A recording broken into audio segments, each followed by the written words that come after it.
What is happening in Syria is appalling. You have a government that is butchering and murdering its own people, and it is horrific what is taking place. And that's why it's so important that the world comes together and that the world acts as decisively as it can.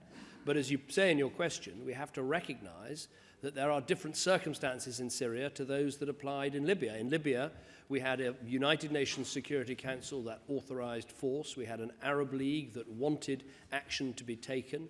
We had a clear opposition in Libya that was working on behalf of the whole of the country. There was a set of circumstances that made intervention, as I put it, necessary, legal, and right. I think with Syria, we don't have all those circumstances in place.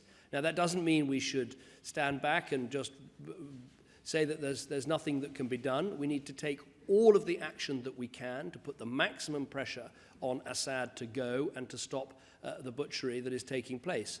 So we have put forward UN Security Council resolutions. There was obviously the vote in the General Assembly last night. There's the Friends of Syria that we've established and will be meeting in Tunisia. There's the successive rounds of sanctions that the European Union has put in place.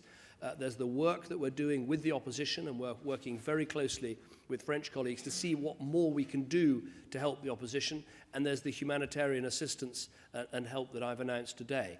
Is that enough? No, it isn't. I want us to go on working, go on thinking, go on combining with our allies, and keep asking ourselves what more can we do to try and help transition take place in this country so we get rid of this brutal dictator and give those people a chance of peace and stability in the future.